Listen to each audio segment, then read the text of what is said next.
90 लोग कलमा नहीं पढ़ेंगे। जरा उस जमाने को याद करो जब हिंदुस्तान में ना मस्जिद थी, ना मदरसा था, ना मौलवी थे, ना मुफ्ती था, ना इफ्ता था, मगर ख्वाजा को देखकर 90 नहीं 90 लाख लोगों ने कलमा पढ़ा। तो वो 90 लाख कौन थे? वो हिंदू तो थे। 90 लाख हिंदू ही थे ना जिन्होंने कलमा पढ़ा। तो जरा सोचो कि जो 90 लाख हिंदू ख्वाजा के दीवाने हो सकते हैं, आज क्यों उनमें से कुछ लोग तुम्हारे दुश्मन बन बैठे हैं? इसकी वजह खुद तुम हो। तुम्हारे मौलवी हैं, इसलिए कि तुम्हारा मौलवी जब मिंबर पर स्टेज पर आता है तो सिर्फ अपने बाप का जिक्र करता है, बादशाहों का जिक्र करता है, अकबर और बाबर का जिक्र करता है, हुसैन का जिक्र नहीं करता। अगर हुसैन का जिक्र करता तो जो हिंदू कल दीवाने थे वो आज भी दीवाने होते। और आज भी हम हिंदुस्तान में सुख शांति से रह रहे हैं।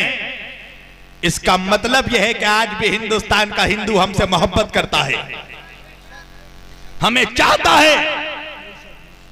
मगर आज जो कुछ लोग दूसरी कौमों से हमसे नफरत करते हैं, उसका सबब हमारी करतूतें हैं, हमारी खराब हरकतें हैं। वो देखते हैं कि ये तो वो मुसलमान हैं कि जिनके मौलवी एक दूसरे को ही काफिर कहते हैं। तवज्जो है ना? शिया ने कहा सुन्नी काफिर, सुन्नी ने कहा वहाबी काफिर, वहाबी ने कहा बरेलवी काफिर, बरेलवी ने कहा देवबंदी काफिर, देवबंदी ने कहा हनफी काफिर, हनफी ने कहा मालिकी काफिर, मालिकी ने कहा रज़वी काफिर। हर मुसलमान एक दूसरे को काफिर कह रहा है। एक काफिर ही है जो हमें मुसलमान कह रहा है? तो आज वो देख रहे हैं ना हमारे गैर मुस्लिम, नॉन मुस्लिम भाई, कि ये तो वो मुसलमान हैं जो एक दूसरे से नफरत करते हैं, एक दूसरे को काफिर कहते हैं। तो जब ये अपनों से इतनी नफरत करते हैं तो अल्लाह जाने हमसे कितनी नफरत करते होंगे।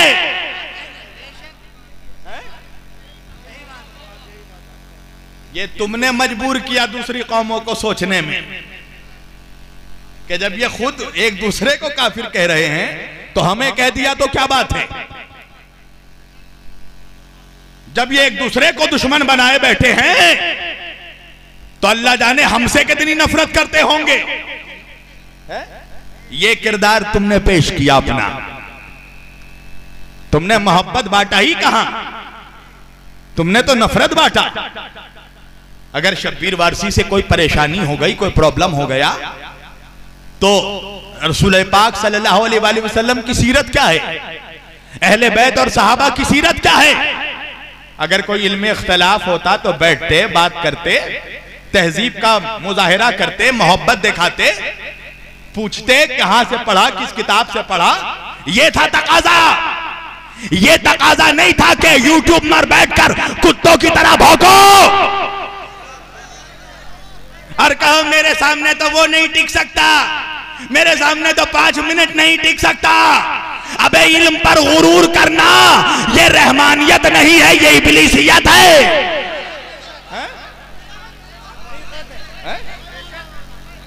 मैं तो इकरार करता हूं मैं मासूम नहीं हूं। हो सकती है मुझसे भी गलती हो, कहने में गलती हो, सुनने में गलती हो। तकाजा क्या है, मेरी इस्लाह करोगे ना, मुझसे दलील पूछोगे ना।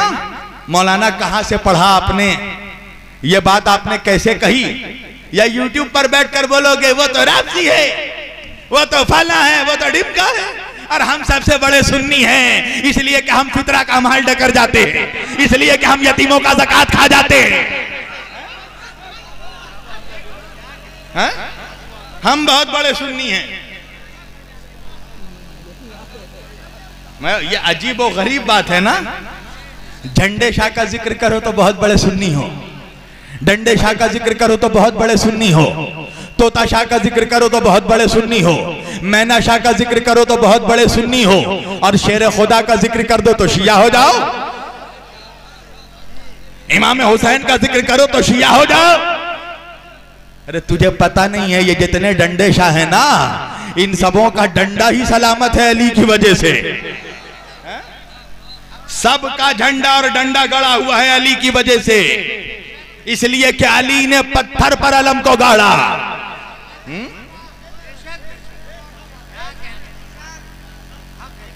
आज सही बता रहा हूं कि हिंदुस्तान में चूंकि हुकूमत हिंदुओं की है, इसलिए हम आजादी से जिक्र हुसैन करते हैं, नबी और आले नबी का जिक्र करते हैं।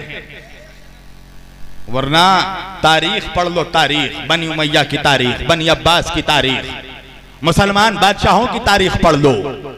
अली के चाहने वालों का सर काट दिया गया, अली के इश्क के जुर्म में सूली चढ़ा दिया गया। ये तो हिंदुस्तान में मौलवी का जोर नहीं चलता है, इसलिए जानता है कि ज्यादा जोर चलाएंगे तो यहां का हिंदू सही से पिटाई करेगा, इसलिए कि वो भी हुसैनी है। ये जो बोलता है ना पड़ोसी में, पड़ोसी से एक वीडियो वायरल हो रही है, वो हिंदुस्तान में वो जंग होगी, जंग होगी। मैं भी कहता हूं जंग होगी, मगर हिंदू और मुसलमानों के दरमियान जंग नहीं होगी, हुसैनियों और यजीदियों के दरमियान जंग होगी। अगर जंग होगी तो जालिम और मजलूम के खिलाफ, जुल्म और इंसाफ के खिलाफ। वरना यहां का हिंदू तो हमारा हुसैनी है। जाकर देखो, बांदा इलाहाबाद के से पहले सरजमीन पड़ती है, हमारे हिंदू भाइयों ने हुसैन का इमाम बारगाह बनाया है, और उनके मुताबिक वो कहते हैं कि हमने तो इमाम हुसैन की मंदिर बनाई है? हर साल वो आग में चलते हैं, आग में। हमारे हिंदू भाई बांदा के आग में चलते हैं। अच्छा, आग का काम क्या है? आग का काम है जलाना, और आग की फितरत है, आदत नहीं फितरत है।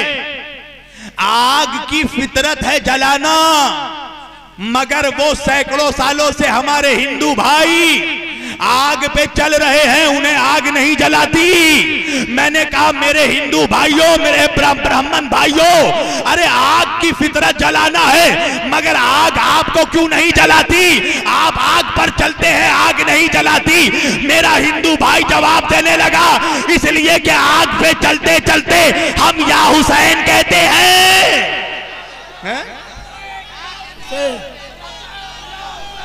लब्बैक या हुसैन, लब्बैक या हुसैन, लब्बैक या हुसैन, लब्बैक या हुसैन। है करम की तुझसे, है करम की तुझसे। नारे हैदरी, नारे हैदरी, नारे हैदरी। खातूने जन्ना, खातूने जन्ना, खातूने जन्ना, नारे हैदरी। बेगैरत, तू खुद को मुसलमान कहता है? जा पैर धो के ऐसे हिंदुओं का, इनके पैर धोकर पानी पी कि जो हुसैन का नाम लेकर आग पे चल जाते हैं। ये भी जानते हैं कि हुसैन वालों को आग जला नहीं सकती है?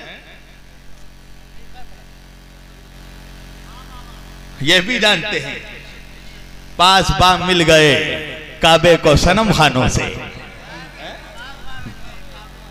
ये मेरा नहीं, जाओ इकबाल से कहना है। पास बाम मिल गए काबे को सनम खानों से।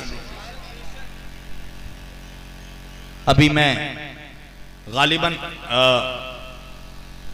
जौनपुर एक जगह गया था। वहां जब मेरी तकरीर खत्म हुई तो एक मेरा हिंदू भाई आकर मेरे पैरों में गिर गया। मैंने उसको उठाकर अपने सीने से लगाया। मैंने कहा भाई क्या हो गया? कहा कि जब से आपका जिक्र सुना है मैं भी कहता हूं मैं हुसैनी हूं।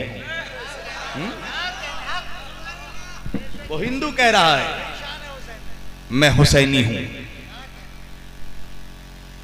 वो भी कह रहा है मैं हुसैन का गुलाम हूं। देख आचार्य प्रमोद कृष्णन हिंदू है मगर किस तरह अली अली करता है।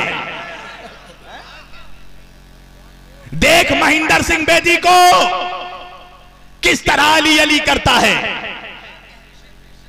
तुझे तो गैरत लेना चाहिए, गैरत बेगैरत।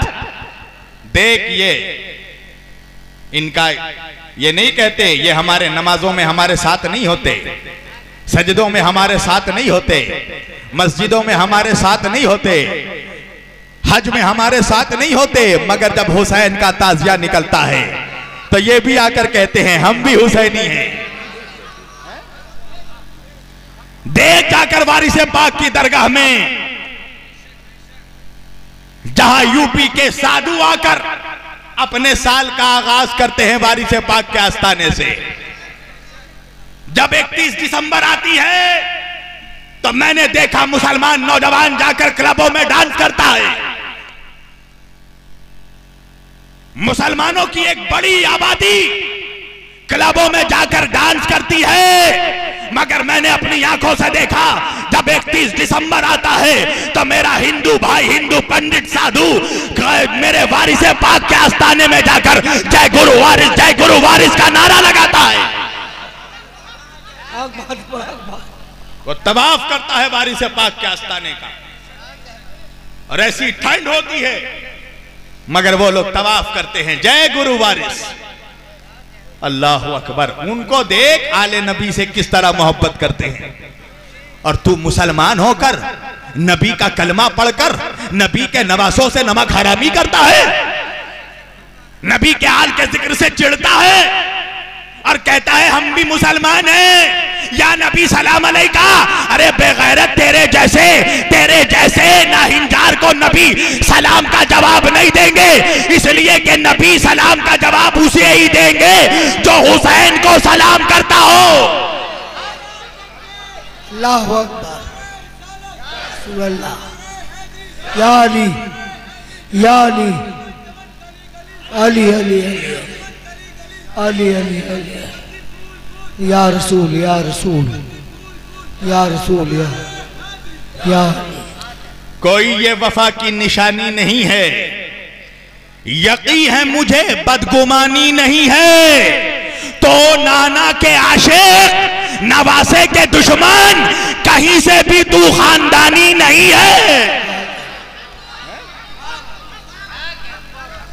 नाना से इश्क और नवासे से दुश्मनी, तुझे नहीं पता नाना ने कहा अल हुसैनो मिन्नी वाना मिनल हुसैन, मेरा हुसैन मुझसे है और मैं हुसैन से हूं। यह है मेरे नबी का इरशाद, अल हसनो वल हुसैनो सय्यदाए शबाबिल अहलिल जन्ना, मेरे दोनों नवासे जन्नत के जवानों के सरदार हैं। अरे बेगैरत, जन्नत में जाना है तो पहले सरदारों को राजी तो कर।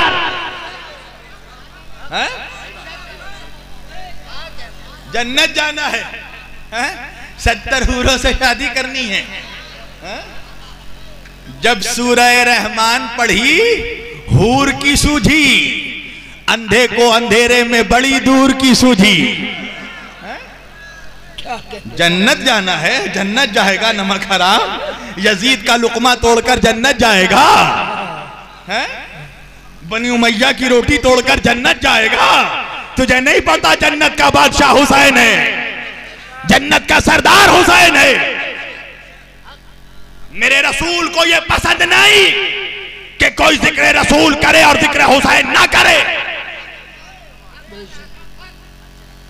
ईद का जब वक्त आया, ईद का मौका आया, मैं अब बहुत जल्दी अपनी गुफ्तगू समेटने लगा हूं। ईद का मौका आया, ये मेरे बच्चों ने, भाइयों ने सिफारिश की है, लिहाजा 10 मिनट बढ़ा रहा हूं सिर्फ, वरना मेरा वक्त हो गया। ईद का मौका आया, कायनात के सबसे बड़े नाना, कायनात के सबसे बड़े नवासों के सामने आ गए। कौन है कायनात के सबसे बड़े नवासे? इमामैन सैयदैन नय्यरैन शरीफैन क़िबलतैन हरमैन सिबतैन हसनैन, हसनैन करीमैन इमामैन सैयदैन नय्यरैन शरीफैन सिबतैन क़िबलतैन हरमैन, हसन और हुसैन अलैहिस्सलाम, कायनात के सबसे बड़े नवासे। उनके सामने कायनात का सबसे बड़ा नाना आकर खड़ा हो गया।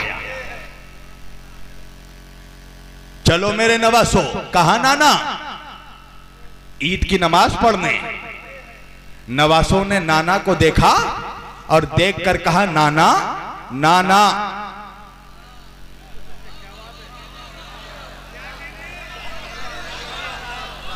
नाना का क्यों मेरे बच्चों? कहा, नाना अरब के सारे बच्चे अपने ऊंटों पर बैठकर जा रहे हैं। नाना हमारा कोई नाका नहीं है, हमारा कोई ऊंट नहीं है। मेरे आका ने फरमाया, मेरे नवासो, अरब के सारे बच्चे अपने नाकों पर बैठकर जाएंगे, तुम मेरे कांधों पर बैठकर जाओगे।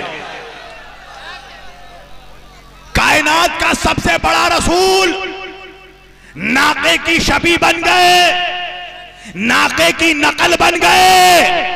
अब मत कहना कि नकल बनाना हराम है।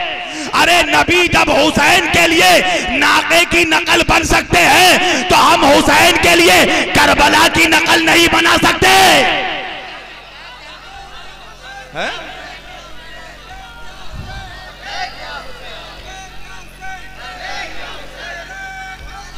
या अली, या अली, या अली। कायनात का सबसे बड़ा रसूल नाके की शबी बन गए। आओ मेरे बच्चों, आज मैं तुम्हारी सवारी हूं। हसन हुसैन को बैठाया। आप बनते हैं ना अपने नवासों के लिए, घोड़ा बनते हैं ना, ऊंट बनते हैं ना, ये उसी नाना की सुन्नत है। निकले मेरे रसूल नाका बनकर, नवासों को कांधों पर सवार किया। मैं जवाब दे रहा हूं कि सिर्फ नाना से मोहब्बत काफी नहीं, नवासे से मोहब्बत करना पड़ेगा। निकले रसूल कांधों पर हसन हुसैन को लेकर। एक मर्तबा एक नवासे ने कहा, नाना अरब के सारे बच्चे अपने ऊंटों का लगाम पकड़े हुए हैं। नाना हमारे ऊंट का कोई लगाम नहीं है। आका ने कहा, मेरे बच्चों, सारे बच्चे अपने ऊंटों का लगाम पकड़ेंगे, तुम मेरी जुल्फों को पकड़ लो। नबी की जुल्फ पकड़कर दो शहसवार ईदगाह जा रहे थे। इस मंजर को मुसलमानों के दूसरे खलीफा हजरत उमर रजी अल्लाह ताला अन्हु ने देखा और देखकर कहा, सुभान अल्लाह कितनी खूबसूरत सवारी है, सुभान अल्लाह कितनी खूबसूरत सवारी है। तारीख ने लिखा, नबी का जमाल नुमा चेहरा जलाल में तब्दील हो गया। हजरत उमर ने अपने हाथ जोड़े और जोड़कर कहा, या रसूल अल्लाह, आपके जमाल नुमा चेहरे पर जलाल कैसा? का उमर तुमने क्या कहा?